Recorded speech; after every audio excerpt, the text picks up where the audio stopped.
आज के वीडियो में हम लोग बनाएंगे ये बिल्कुल धुएंधार और यम्मी वेजिटेबल सिजलर की रेसिपी। आपने अगर ये नहीं ट्राई किया अभी तक तो बिल्कुल करिएगा, क्योंकि ये रेसिपी बहुत ही यम्मी होती है दोस्तों। बेसिकली चावल सब्जी और टिक्की ही है, लेकिन नए अंदाज में। तो रेसिपी शुरू करें क्या दोस्तों? रेसिपी शुरू करते हैं। रेसिपी बहुत लंबी है, तैयारी बहुत करनी पड़ती है। सबसे पहले हम लोग आलू के पास आते हैं, क्योंकि अभी हम लोग बना रहे हैं टिक्की हम लोग के सिजलर के लिए। यहाँ पर मेरे पास है 4 आलू। आपको 3 क्यों देख रहे हैं? क्योंकि एक जो है वो आलू फूट गया था, लेकिन कोई बात नहीं, हम लोग उसका भी जुगाड़ कर लेंगे। मैंने यहाँ पर सब्जियाँ भी डाल दी है। यहाँ पर मैंने गाजर और बीन्स इस्तेमाल करी है, आप कोई और सब्ज़ी भी इस्तेमाल कर सकते हो। उसी के साथ में मैं यहाँ पर 1 बड़ा चम्मच हरा धनिया डाल रहा हूँ काटा हुआ, क्योंकि मेरा आलू फूट गया था और ज़्यादा पानी हो चुका है, जिसकी वजह से मैं यहाँ पर अभी 2 बड़े चम्मच ब्रेड क्रम्ब डाल रहा हूँ। उसी के साथ में मैंने यहाँ पर नमक भी डाला है टेस्ट के लिए। फ्लेवर के लिए हम लोग इसमें डालेंगे आधा चम्मच चाट मसाला और हल्की सी काली मिर्च। अब जो स्टेप है दोस्तों, इसको अच्छी तरह मिक्स करके मैश करने का है, और फिर हम लोग का जो आलू टिक्की का मिश्रण है वो तैयार हो जाएगा। इसमें आपको मैदा, कॉर्नफ्लावर, चावल का आटा या फिर पोहे का पाउडर, ये सब कुछ भी डालने की ज़रूरत नहीं है, क्योंकि आलू की टिक्की जो होती है सिजलर वाली, वो बहुत ज़्यादा नरम होती है। और वो ऐसे ही होती है क्योंकि उसमें कोई भी ऐसा बाइंडिंग या फिर क्रिस्पी करने का चीज़ नहीं डाला जाता है। हम लोग का जो मिश्रण है वो तैयार हो चुका है। आज हम लोग ये रेसिपी से 2 सिजलर बनाएंगे रेगुलर साइज़ के। आप चाहो तो 3 भी बना सकते हो। उसके लिए मैंने इसके 2 बड़े बड़े हिस्से कर लिए हैं, और फिर मैं इसको भी चपटा कर लूँगा। आप अगर एक बार हाथ धो के आ जाएंगे तो बहुत इजी हो जाएगा ये स्टेप। आप देख सकते हो मैंने इसके 2 हिस्से कर कर 2 बड़ी बड़ी टिक्की बना ली है। वैसे तो ये है ना 2 टिक्के लग रहे हैं, लेकिन कोई बात नहीं। अभी हम लोग क्या करेंगे, इसमें एक हल्की सी कोटिंग करेंगे। कोई मैदा कॉर्नफ्लावर नहीं लगाएंगे, सिर्फ ब्रेड क्रम्ब लगाएंगे हल्का सा। मैंने है ना 3 ब्रेड की स्लाइस को मिक्सी में चला लिया था, ऐसा पाउडर बन गया था। अब मैं इसको बस इसमें एक बार ऐसे कोट कर रहा हूँ और हल्का सा प्रेस कर दूँगा। आपको इसको ज़्यादा प्रेस करने की भी ज़रूरत नहीं है। नेचुरली इसमें जितना ब्रेड क्रम्ब चिपकता है ना, उतना बहुत है दोस्तों। हम लोग की जो आलू टिक्की है वो बिल्कुल तैयार हो चुकी है। अब हम लोग जाते हैं दूसरे स्टेप में, जो कि है इसके लिए बारबेक्यू सॉस बनाना घर में। बहुत इजी स्टेप है, बस 1-2 चीज़ें अतरंगी लगेगी। मैंने यहाँ पर एक सॉसपैन इस्तेमाल किया है। सॉसपैन जैसे गर्म हो रहा है, मैं इसमें है ना गुड़ डाल दूँगा। ये जैगरी या फिर गुड़ है दोस्तों, 3 बड़े चम्मच मैंने इस्तेमाल किया है। उसी के साथ में मेरे पास यहाँ पे इमली है। ये नींबू की साइज़ की इमली हो गई दोस्तों। आप सोच रहे होगे बारबेक्यू सॉस में इमली और गुड़ का क्या काम? देखते रहिए दोस्तों, बहुत मेन इंग्रेडिएंट है ये दोनों। मैंने इसमें 2 पीस छोटे वाले तेज पत्ते भी डाल दिए हैं, मतलब बे लीफ भी डाल दिया है। अब मैं इसमें 1 बड़ा चम्मच कश्मीरी लाल मिर्च पाउडर डाल रहा हूँ, 2 पीस लौंग भी डालूंगा, आधा चम्मच जीरा का पाउडर भी डाल दूंगा। यहाँ पर मैंने भुना हुआ जीरा का पाउडर इस्तेमाल किया है, जिसकी वजह से बहुत ही बढ़िया फ्लेवर आएगा। फ्लेवर के लिए हम लोग इसमें लहसुन भी डालेंगे। यहाँ पर मेरे पास 5 से 6 मीडियम साइज़ के लहसुन की कलियाँ है, जिसको मैंने महीन महीन काट लिया था। आप चाहो तो यहाँ पर 1 बड़ा चम्मच के आसपास लहसुन का पेस्ट भी इस्तेमाल कर सकते हो। अब हम लोग आते हैं इसमें एक अलग चीज़ डालने में, जो कि है एप्पल साइडर विनेगर। आप चाहो तो रेगुलर विनेगर या फिर सिरका भी इस्तेमाल कर सकते हो, लेकिन नींबू से वो टेस्ट नहीं आएगा जो एप्पल साइडर विनेगर से आता है या फिर रेगुलर विनेगर से आता है। मैंने यहाँ पर ये ब्रांड का इस्तेमाल किया है, आप कोई भी इस्तेमाल कर सकते हो, लेकिन कोशिश करिएगा मदर वाला विनेगर इस्तेमाल करने की।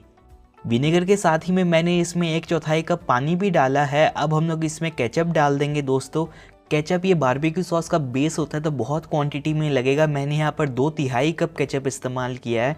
अब आते हैं एक और सॉस के पास, जो कि बहुत इंपॉर्टेंट है वो बारबेक्यू सॉस का फ्लेवर के लिए। यहाँ पर मैंने वॉर्सेस्टरशायर सॉस इस्तेमाल किया। इसको वॉर्सेस्टर सॉस भी बोला जाता है।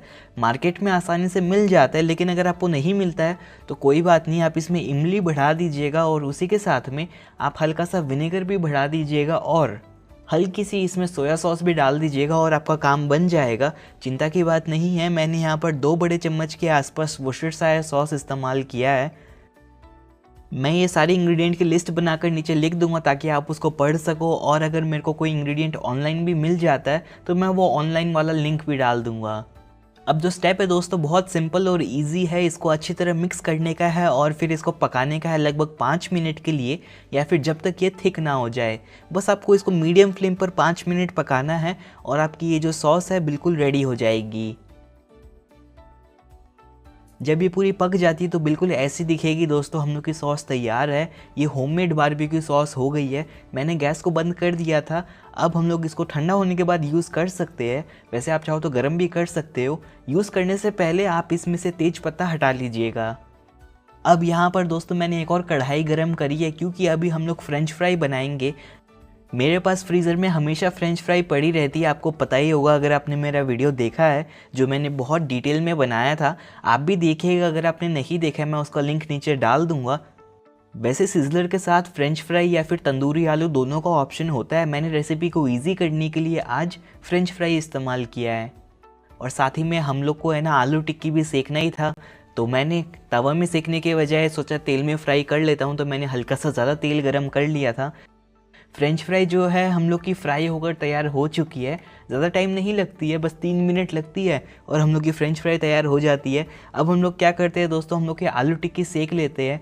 तो आलू टिक्की को मैं अपने तेल में डाल देता हूँ और इसको फ्राई कर लूँगा जब तक ये अंदर तक ना पक जाए। मैंने इसको फ्राई क्यों किया है, क्योंकि जो गाजर और बीन्स मैंने इस्तेमाल करी थी ना वो कच्ची थी, तो इसको गोल्डन फ्राई होने तक फ्राई करेंगे मीडियम फ्लेम पर, जिसकी वजह से अंदर तक भी ये पक जाएगी हल्की सी। तो दोस्तों ये वाली हम लोग की आलू टिक्की बिल्कुल तैयार है। सिमिलरली मैं दूसरी वाली भी बना लूँगा। ठंडे होने की चिंता मत करिएगा दोस्तों, क्योंकि जब हम लोग सिज़लर बनाएंगे ना तब फिर से गर्म होना ही है और ज़्यादा टाइम भी नहीं लगेगी, क्योंकि अब जो नेक्स्ट स्टेप पे हम लोग जा रहे हैं वो है चावल बनाना और हम लोग की सब्जियां बनाना।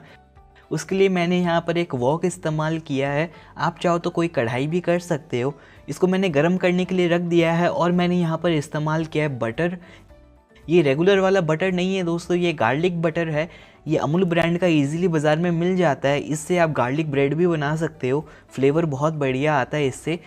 तो कढ़ाई या फिर वॉक हम लोग की बहुत गर्म है, तो उसमें मैं अभी अपना ये बटर डाल देता हूँ। मैंने यहाँ पर 2 बड़े चम्मच इस्तेमाल किए हैं। जैसे ये बटर फटाफट पिघलता है मैं इसमें फटाफट स्वीट कॉर्न डाल दूंगा। स्वीट कॉर्न के साथ ही में मैंने यहाँ पर हरा धनिया भी डाला है बहुत सारा। फ्लेम बहुत हाई है और बटर भी जल्दी जल्दी पिघल रहा है, जल ना जाए उसकी वजह से मैं इसको फटाफट स्टर कर रहा हूँ। हम लोग इसको अच्छी तरह पकाएंगे 3 से 4 मिनट के लिए, लेकिन उससे पहले इसको फटाफट चला लीजिए दोस्तों। हम लोग का जो बर्तन था ना धनिया वाला, उसमें धनिया चिपका हुआ था, तो मैं वो भी इसमें डाल देता हूँ। उसी के साथ में मैं यहाँ पर नमक भी ले रहा हूँ टेस्ट के लिए और काली मिर्च भी ले रहा हूँ। अब जो स्टेप है वो है अपनी मकई के दाने को अच्छी तरह पकाने का, जिसकी वजह से फ्लेवर बहुत बढ़िया आएगा। तो बटर में अभी इसकी रोस्टिंग हो रही है। जो हम लोग बाज़ार में अमेरिकन कॉर्न खाते हैं ना, वैसा ही फ्लेवर आएगा चावल में भी इसकी वजह से। मैंने बटर ज़्यादा क्यों इस्तेमाल किया है, ज़्यादा बटर की वजह से चावल के दाने में भी बटर का फ्लेवर आ जाएगा और मकई का भी। तो ये बिल्कुल रेडी है, बहुत ही बढ़िया लग रहा है दोस्तों। तो मैं अभी इसमें चावल डाल देता हूँ। रेसिपी लंबी थी तो मैंने चावल पहले से ही बनाकर तैयार कर लिया था। मैंने यहाँ पर 1 कप चावल इस्तेमाल किया है लॉन्ग ग्रेन वाला। उसको कच्चा पकाया था, मतलब है ना 80% के आसपास पकाया था। अब इसमें हम लोग डाल देंगे, अच्छी तरह मिक्स करेंगे और फिर इसको 2 मिनट तक पकाएंगे। आप देख सकते हो हम लोग को जो चावल का कलर है वो भी बहुत बढ़िया आया है, बहुत ही अच्छा लग रहा है।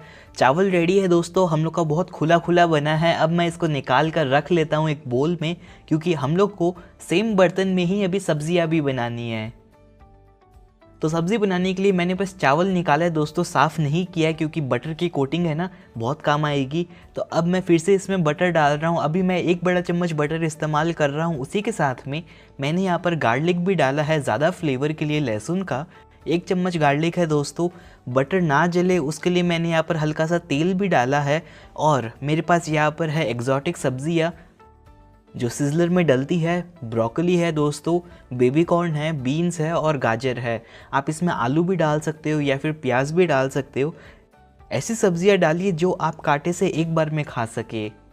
सभी को मैंने लंबा लंबा काट कर इस्तेमाल किया है दोस्तों, इससे बहुत ही बढ़िया लुक आएगा। और सारी सब्जियां कच्ची है अभी। अगर आप आलू इस्तेमाल कर रहे हो तो आपको उसको आधा पकाना पड़ेगा। बिल्कुल फटाफट वाला काम है दोस्तों। तो मैंने यहाँ पर सारी सब्जियाँ को तेल में और बटर में डाल दिया है। उसी के साथ में मैं यहाँ पर काली मिर्च भी डाल रहा हूँ टेस्ट के लिए, और हल्का सा नमक भी डाल रहा हूँ ताकि सब्जियाँ फटाफट पक जाए। सारी सब्जियाँ कच्ची है दोस्तों, तो हम लोग को इसको पकाना है जब तक ये 90% पक जाए। मतलब मेरा बोलने का रीज़न क्या है कि सब्ज़ी को आपको ज़्यादा नहीं गलाना है, उसमें आपको बाइट रखनी है। वैसे मेरे पास यहाँ पर अभी छोटा वाला प्याज भी था जिसकी वजह से बहुत ही बढ़िया फ्लेवर आता है, लेकिन वो रह गया। चलिए छोड़ते हो वो बात को। अभी मैं इसमें चीनी डाल रहा हूँ हल्की सी, ज़्यादा नहीं है, बस एक ही चुटकी मैंने इसमें चीनी डाली है। इससे फ्लेवर बढ़िया आएगा ही, साथ ही में जो कलर है ना सब्जियों का वो वैसा का वैसा बना रहेगा दोस्तों।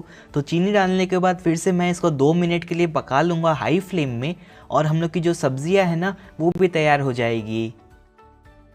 आप देख सकते हो हम लोग की जो स्टर फ्राइड वेजिटेबल्स है वो भी तैयार है, ये बिल्कुल बढ़िया लग रही है। चावल भी तैयार है, सब्ज़ी भी तैयार है, सॉस भी तैयार है, टिक्की भी तैयार है, फ्रेंच फ्राई भी तैयार है। तो चलिए बनाते हैं अपने घर में सिज़लर की रेसिपी। उसके लिए मैंने यहाँ पर सिज़लर वाली ट्रे इस्तेमाल करी है। आपके पास ये अवेलेबल नहीं है घर में तो कोई बात नहीं, आप आयरन का तवा भी इस्तेमाल कर सकते हो। बस ये है कि जब आप सर्विंग करोगे ना तो आप खुद ही निकाल कर सबको सर्व करिएगा आयरन के तवे में से, कोई प्रॉब्लम नहीं आएगी। हम लोग की जो सिज़लर प्लेट है ना वो रेडी है, तो मैं अभी इसको गर्म करने रख देता हूँ हम लोग के गैस की फ्लेम में। ये सिर्फ अभी 3 से 4 मिनट लगेगी और ये अच्छी तरह गर्म हो जाएगी।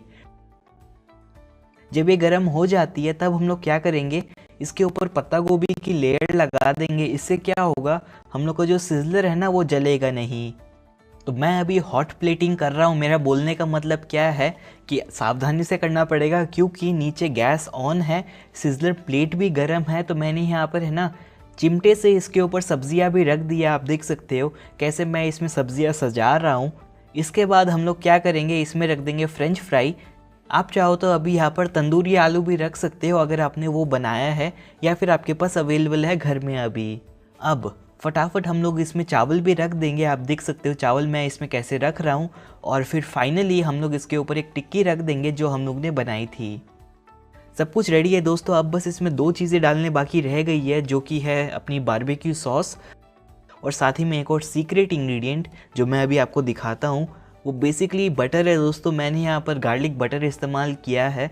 ये बटर से बहुत ही अच्छा सिजलिंग वाला इफ़ेक्ट आता है और सब्ज़ी में भी बटर का और बढ़िया फ्लेवर आ जाता है। आप बस इसमें कोने कोने में रख दीजिए जहाँ पर आपको आपकी प्लेट दिख रही है या फिर तवा दिख रहा है, और फिर आपको बिल्कुल बढ़िया वाला इफ़ेक्ट दिखेगा सिजलिंग वाला।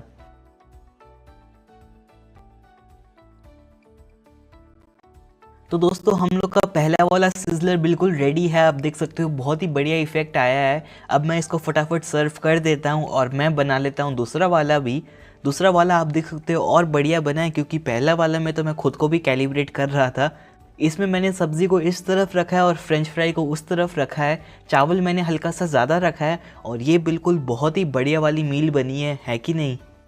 जो सिज़लर का इफ़ेक्ट आया है वो यम्मी लग रहा है कि नहीं दोस्तों। तो आप भी ट्राई करिएगा। हल्की सी टाइम लगेगी लेकिन जो मेहनत है वो बिल्कुल सफल हो जाती है इसको टेस्ट करने के बाद। अगर आप इसमें सब्ज़ी हल्की सी ज़्यादा बनाओगे तो आप यही रेसिपी से 3 से 4 सिज़लर